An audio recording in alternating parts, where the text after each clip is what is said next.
होता है, वज़ीर आज़म एक होता है, आर्मी चीफ एक होता है, तो फिर चीफ जस्टिस दो क्यों?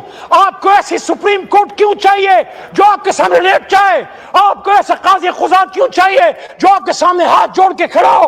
आप अपनी आईनी तरामीम तो पढ़िए। मैं खुद इस पार्लियामेंट्री कमेटी का मेंबर हूं, 2018 से मेंबर हूं। उसमें 8 मेंबरान हैं, 4 हुकूमत के, 4 अपोजिशन के।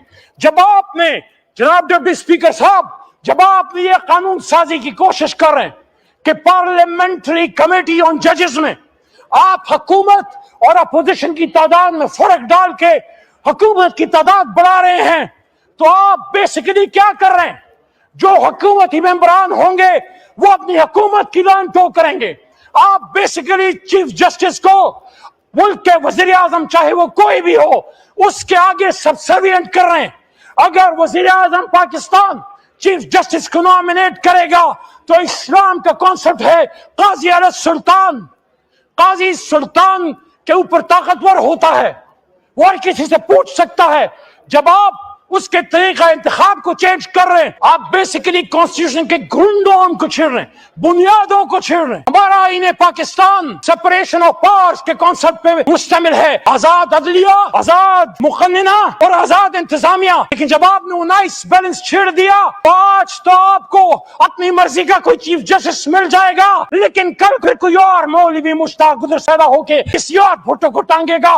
क्या तारीख में आप देखोगे? क्या आप सुखरू हो सकोगे तो आप सुप्रीम कोर्ट को हुकूमत वक्त की पांव की ज्योति बनाना चाह रहे हैं? मेरे दोस्तों, मेरे भाइयों, हमारे दीन का कॉन्सेप्ट है, काजी सवाल करता है, उसके पास इख्तियार है। 84(3) सुओ मोटो, उस पे हमला है। क्यों हमला है? क्योंकि 8 फरवरी के इलेक्शन में तो डाका पड़ा, उस पे हमारी पिटीशन सुप्रीम कोर्ट में मौजूद है और उसको 184(3) के तहत चीफ जस्टिस जो भी आता है उठा सकता है। आप चाहते हैं कि जो भी नया चीफ जस्टिस आता है उसके आने से पहले ये इख्तियार ले लो और चीफ जस्टिस के अपॉइंटमेंट का इख्तियार चीफ जस्टिस ऑफ पाकिस्तान का वजीर आजम पाकिस्तान को दे दो।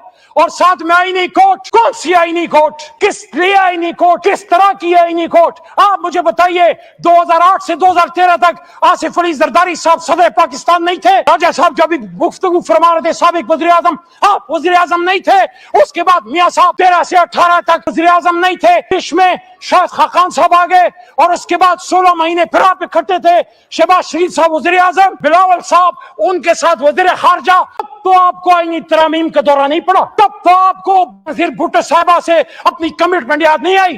तब तो आपको भुट्टो साहब की कुर्बानी याद नहीं आई कि एक जज ने उनके साथ क्या किया? और जिस जज ने आपको इंसाफ दिया, इतनी तो मोहसिन कुछ ना बने, इतनी तो रवादारी, इतनी तो हया रखें कि जो शख्स 50 साल बाद आपको इंसाफ दे गया, आप उसके इंसाफ से इतना डरते हैं क्यों? आपको अपनी मर्जी का इंसाफ चाहिए। 50 साल बाद अगर भुट्टो को इंसाफ मिल गया तो पिछले साल का इंसाफ नहीं होना चाहिए। और ये किसने कहा है कि जो आ रहा है वो किसी को इंसाफ देगा? इंसाफ तो रब करीम देगा। मैं आपसे ये कह रहा हूं, खुदारा आप आईनी तरामीम लाइए, हम उसके लिए बात करने के लिए तैयार है, लेकिन इस आवाज में लाइए, अंधेर कमरों में नहीं, किसी की मर्जी मंशा पे नहीं। रात के 1-2 बजे जब इस हुकूमत का बरनाम लॉ मिनिस्टर मीडिया के सामने ये कहता है कि मुझे तो मुसविदा मिल गया, आप मुझे बताइए मुसविदा, आगा साहब मुसविदा कहां से आया? मेरी मालूमात के मुताबिक, मैं भी एक छोटा मोटा मिनिस्टर रहा हूं इस हुकूमतों में, मेरी मालूमात के मुताबिक लॉ मिनिस्टर जब कानून बनाता है वो कैबिनेट की अप्रूवल से, वज़ीर आज़म की मंशा से उसकी लॉ डिवीजन बनाती है। लॉ मिनिस्टर को कभी ये नहीं कहना पड़ता कि मुझे मुसविदा मिल गया। कहां से मिला मुसविदा? किसने बनाया मुसविदा? किसने भेजा मुसविदा? किस लिए भेजा मुसविदा? मैं पीपल्स पार्टी पे मेरा बड़ा सवाल है, क्योंकि जिससे तवक्को होती है उसी से सवाल होता है। आप कहते हैं हमने आईने पाकिस्तान बनाया, बिलावल साहब आज नहीं है, वरना मैं मोहतरम बिलावल साहब से पूछता कि और तो कोई करे तो करे, आपकी जमात, भुट्टो साहब की जमात कैसे आर्टिकल 8 में चेंज कर सकती है? फंडामेंटल राइट्स को कैसे आप चेंज कर सकते हैं?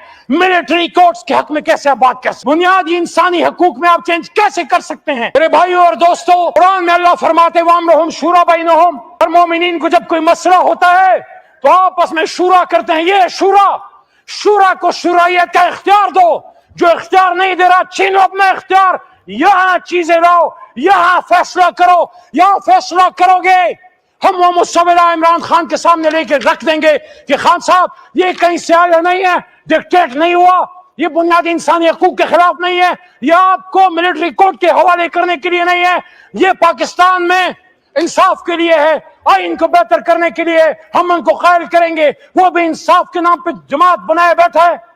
لیکن آج اگر یہاں پہ اس ایوان میں آپ ایسے قوانین پاس کر رہے ہیں جس کے لیے کل آپ تاریخ کے سامنے شرمسار ہوں گے کہ آپ بھول گئے ایک مطلق اعلان نے آپ ہی کے لیڈر کو ہتھکڑیاں پہنا کے ملک سے باہر در بدر کیا۔ ہاں، میرا لیڈر در بدر ہونے کے لیے تیار نہیں ہے، وہ کھڑا ہے، وہ ڈیل نہیں لے رہا، وہ کہتا ہے میں کھڑا ہوں، میں نہیں جاؤں گا، ملک چھوڑ کے نہیں جاؤں گا۔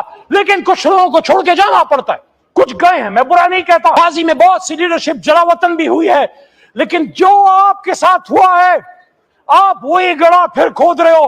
یاد رکھنا، جو بوتے ہو وہ کاٹو گے۔ آج جو کرو گے یہ دنیا مکافات عمل کی جگہ ہے۔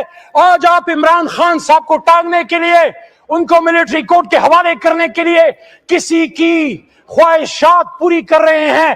یہ آئینی ترامیم جس طریقے سے پاس کرنے کی کوشش کی جا رہی ہے، اغوا کر کے، ابڈکٹ کر کے، خواتین کو اٹھا کے، صرف شہریار آفریدی کی وائف اور ان کی بیٹیاں، ان کو اٹھانا کافی نہیں تھا۔ اگر آپ اس طریقے سے کریں گے تو میں بصد احترام کہوں گا جناب ڈپٹی اسپیکر صاحب کہ یہ آئینی ترامیم نہیں، یہ غیر آئینی ترامیم ہے، یہ غیر آئینی ترامیم ہے۔ آپ کھڑے ہو جائیں اور ڈیمانڈ کریں، کیا وہ بات کرتے ہیں، لیکن یا ان سے بات کر لو یا ان سے لڑ لو۔ یہ کیسے ہو سکتا ہے کہ دن کی روشنی میں تو اسپیشل کمیٹی بیٹھے، وہ عمر ایوب، صاحبزادہ حامد رضا، بیرسٹر گوہر یا عامر ڈوگر سے بات کرے اور رات کی تاریکی میں آپ ہماری ماں بہنیں اٹھا دیں۔ یاد رکھنا عزت سے اوپر کوئی چیز نہیں ہے۔ عزت پہ حرف آئے گی تو پھر آئین قانون پیچھے رہ جائے گا، اس ملک میں بہت برا حال خدا نخواستہ ہو جائے گا۔ آپ دیکھ لیں بلوچستان میں کیا ہو رہا ہے، آپ دیکھ لیں فاٹا ٹرائبل بیلٹ میں کیا ہو رہا ہے، پشتون کیا بات کر رہے ہیں، بلوچ کیا بات کر رہے ہیں۔ اس وقت صرف تحریک انصاف اور کسی اتغاب کی جماعتیں بھی، ایک زمانے میں پیپلز پارٹی ملک کی بڑی جماعت ہوا کرتی تھی، یہ بڑی جماعتیں خاص کر پی ٹی آئی کشمیر میں ہے، جی بی میں ہے، سندھ میں ہے، کراچی میں ہے، جب بلوچستان میں ہے، پنجاب میں ہے، اسلام آباد میں ہے اور خیبر پختونخوا میں ہماری جماعتیں، بڑی وفاقی جماعتیں علاقائی تعصب کو بڑھنے نہیں دیتی، بلوچ، پنجابی، سندھی، پٹھان کے نام پہ سیاست کرنے نہیں دیتی۔ یہ جماعتیں نسل کی امتیاز سے اوپر اٹھ کے پاکستانیت اور جناح کے نام پہ سیاست کرتی ہیں۔ جب آپ ان بڑی جماعتوں کو کمزور کرو گے، ان کو لوگوں کو اٹھاؤ گے، ان کو مارو گے، ان کو بے عزت کرو گے، آپ اس ملک کو ان لوگوں، ان خطرناک عفریتوں کے ہاتھ میں آپ دھکیل دو گے جو بلوچستان میں ہمارے فوج کو نہیں چھوڑ رہے، جو خیبر پختونخوا میں ہماری ایف سی کو نہیں چھوڑ رہے، جو ہمارے مزدوروں کو نہیں چھوڑے۔